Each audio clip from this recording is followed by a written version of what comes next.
everyone. Today's presentation of Berkshire Family History Association's new program is part 2 of a program on the topic of Ancestry Library Edition. If you are seeing part 2 first, we suggest you just go back in the and find part 1.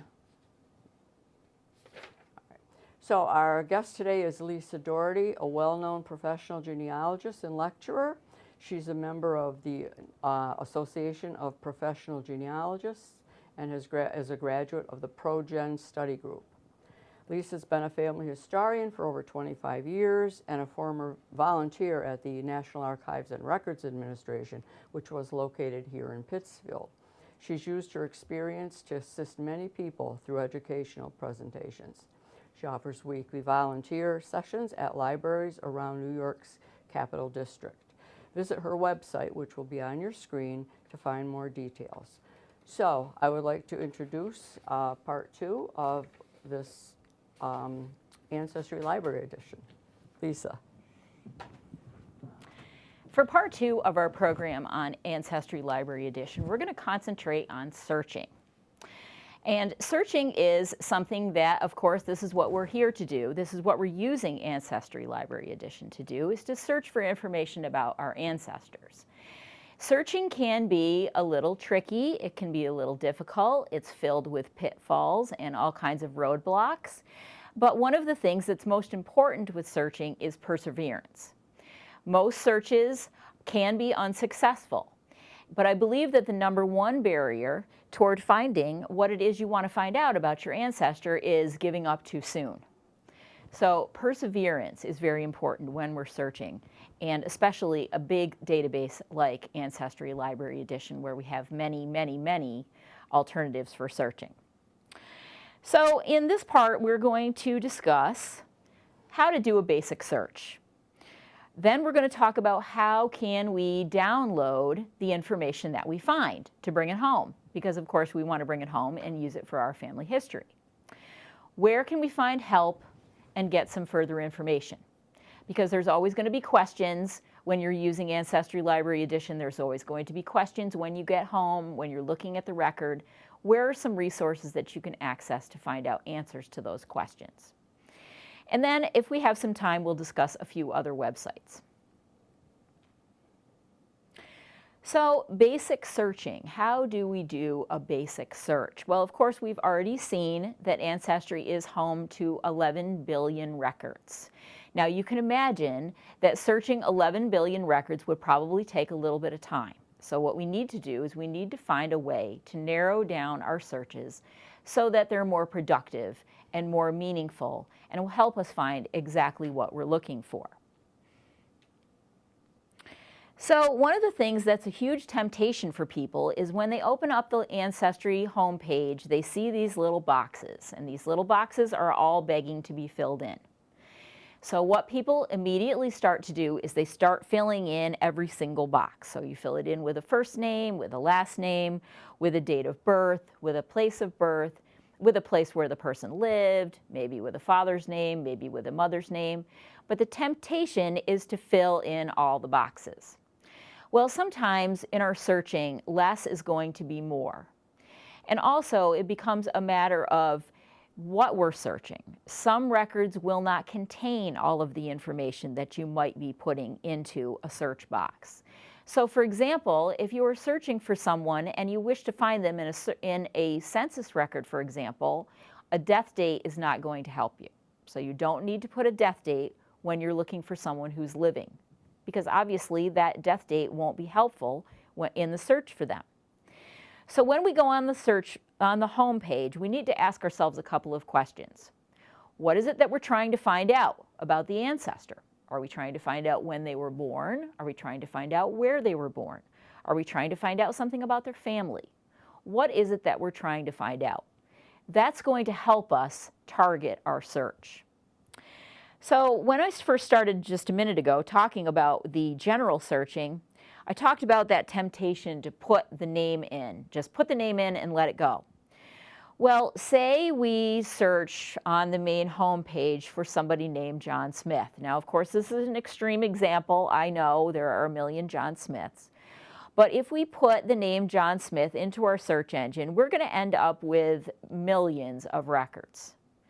Now, when you look at millions of records, even if your ancestor's name isn't John Smith, even if it's something a little less common than John Smith, the chances of you being overwhelmed by the amount of results are very good in this situation. So you really want to try to do a more targeted search. You want to do a search that's going to give you more meaningful results than having to go through page after page after page of results that are mostly going to be irrelevant to what you're looking for. So I consider what we call a targeted search. So if we're trying to find out some basic information about our ancestor, you can't go wrong by searching a census record. Census records generally contain very basic information about our ancestors. Things like approximate ages, where they lived, what they did for a job, who was living in their household with them. These are some basic information bits that we're going to be able to get from a census record. So, for example, if we know that our grandfather was alive in 1940, we might want to try to search the 1940 census to see who was living in our grandfather's household. So in this case, we would go directly to the 1940 census in order to search it. In general, a targeted search of a specific database is going to give you much better results than a general search of the entirety of Ancestry.com. So searching a targeted search in the 1940 census is going to give us a much more precise result. So if we search for John Smith, instead of millions of results, we may end up still with thousands, but we can also narrow these results down. We can narrow them down by putting a wife's name in for John. We can narrow it down to the place where John lived. Maybe we know that John lived in Pittsfield, Massachusetts, and we can put that in our search. We may also be able to put in the year we think or that we know that John was born. That may also be helpful. So any of these little elements can be used to narrow the search to give us more precise results to finding what we want to know about our ancestor. How do we find specific databases? How do we do that when we go into Ancestry Library Edition? What can we do to find specific databases? Well, as we used in libraries of old, we can use the card catalog, and Ancestry does include a card catalog similar to what a library would include. You can search Ancestry's card catalog by either a database title or you can search it by keyword. Keyword tends to be a little more broad search. So for example, if you're searching for a specific place, you can put that in the keyword. If you're searching for a specific subject, say you're looking for school records, you could put that in as your keyword. If you know a database title, you could put that in the title search field.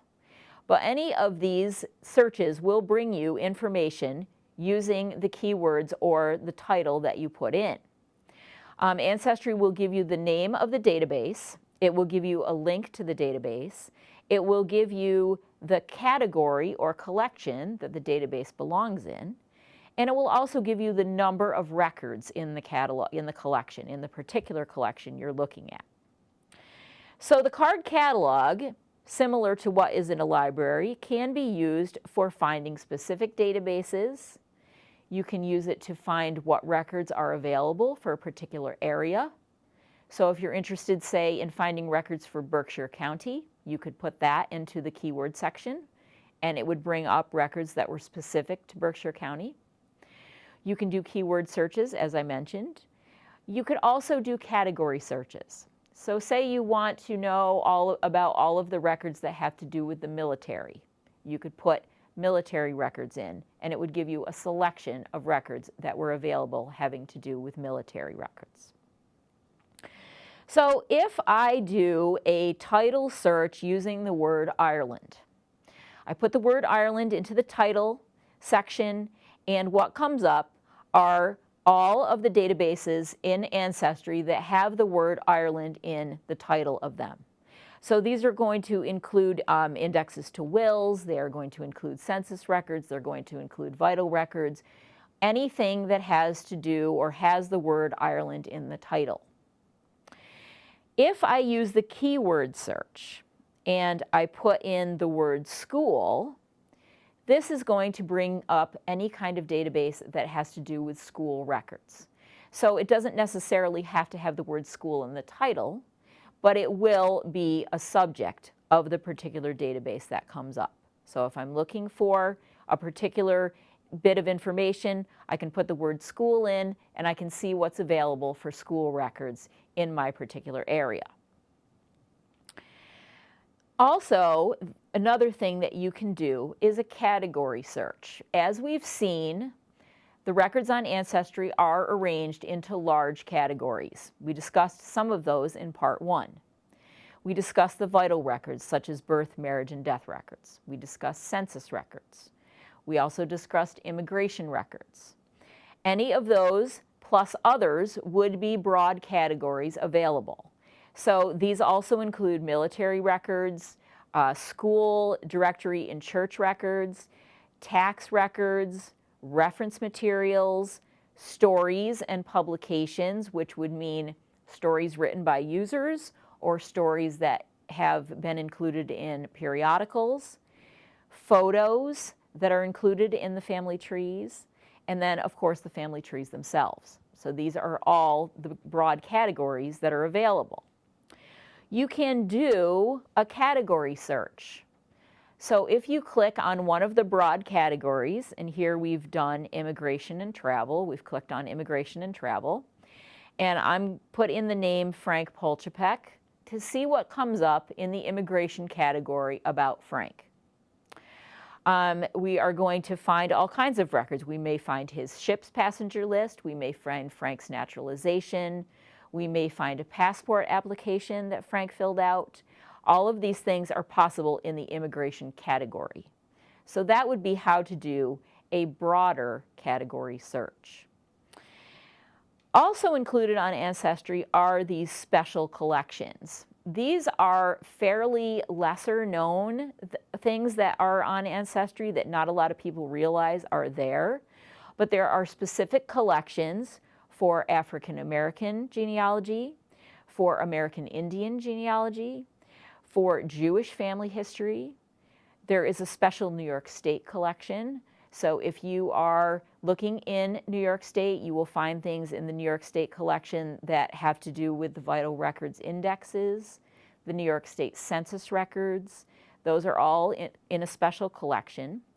There's a Quaker collection. So if you have Quaker ancestors, all of the Quaker records would be included in a Quaker collection. And then there are also collections having to do with individual wars and conflicts in the military category. So one of the ones that I use quite often is the Civil War category.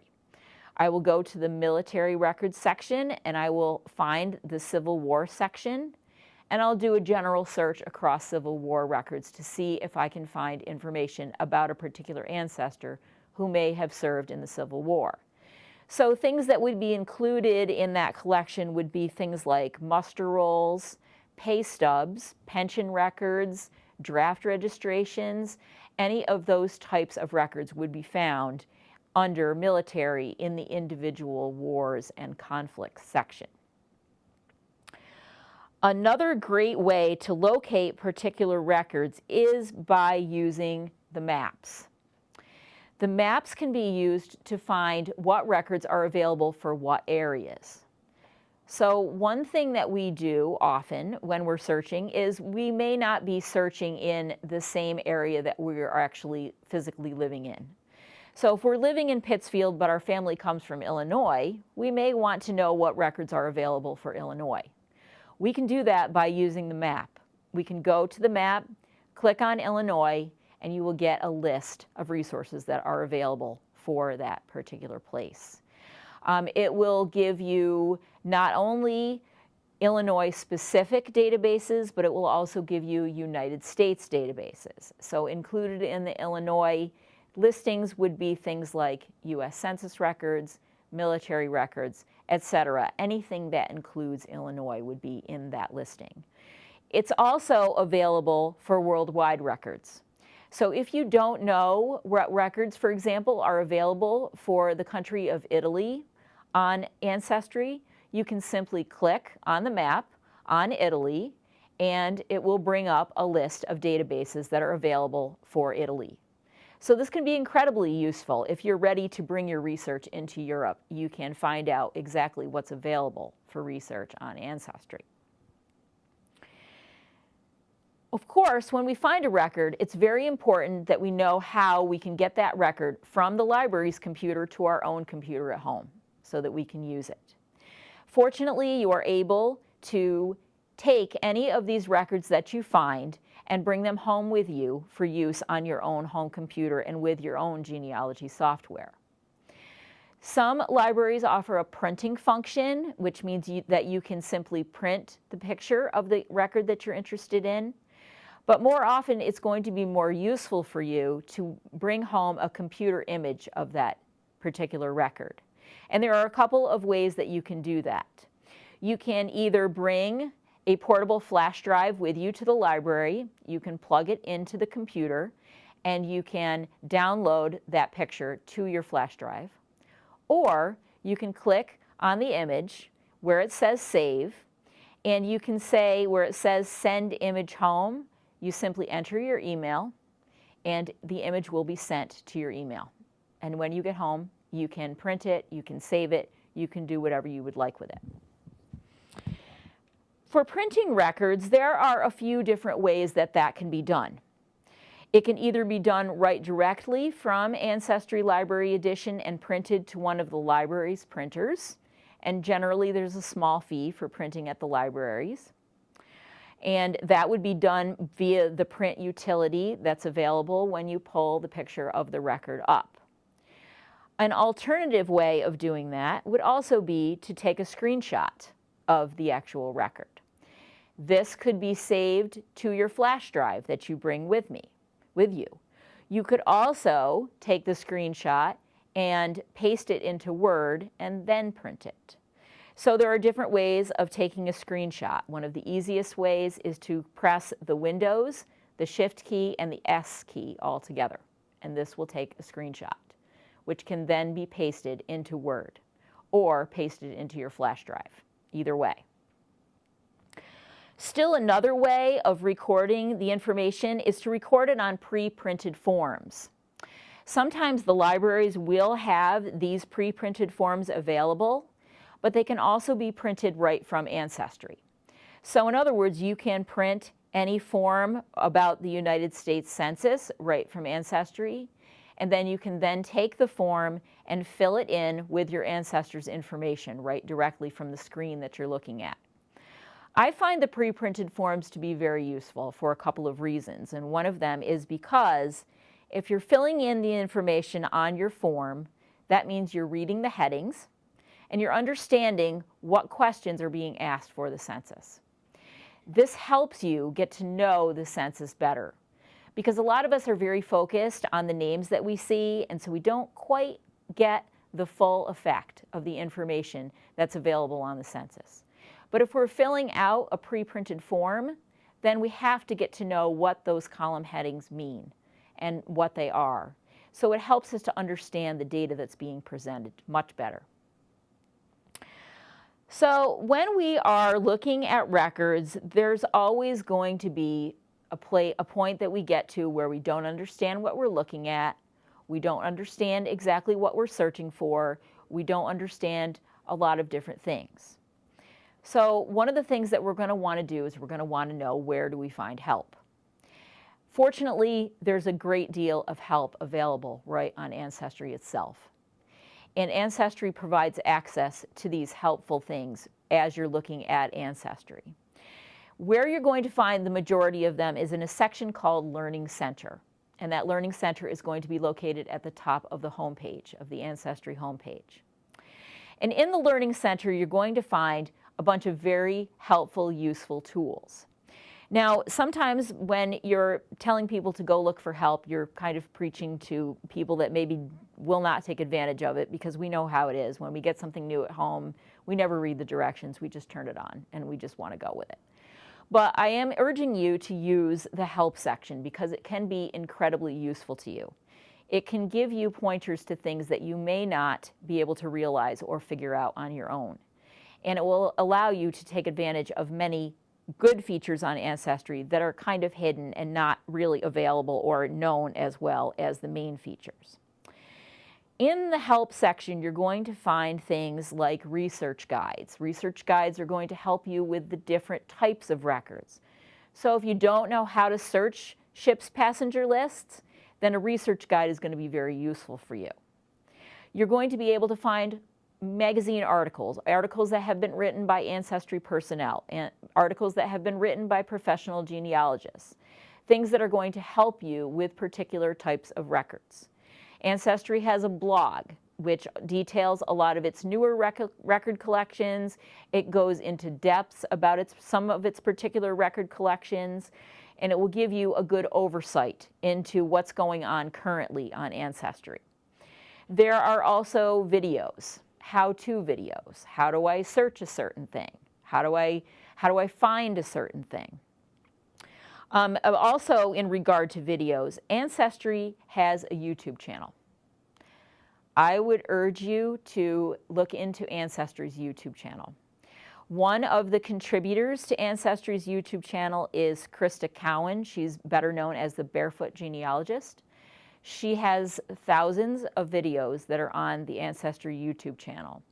And she will explain to you how to use every record, from a birth record to an immigration record to how to search military records, and all sorts of different aspects of the Ancestry.com website. Not only is she on the YouTube channel, but there are plenty of other videos that are readily accessible on the YouTube channel. So I would urge you to look into the YouTube channel, use the help resources liberally. These are something that are often overlooked, but they can help you to understand some things that you may not be able to absorb on your own. When we start out, none of us are experts. We become better at doing things by practicing and by absorbing information. The how-tos, the videos, the articles, the blog posts, those are all there for free. They're all there for you to use, and they're all there at your own convenience. So you don't have to do them on any timetable. You can watch them when you want. You could watch them at home, bring the suggestions into the library to use for Ancestry Library Edition. So that will conclude our second portion of this program. I urge you to go to the Berkshire Atheneum or your own local library to explore everything that Ancestry Library Edition has to offer, and best of luck to you with your family history journey.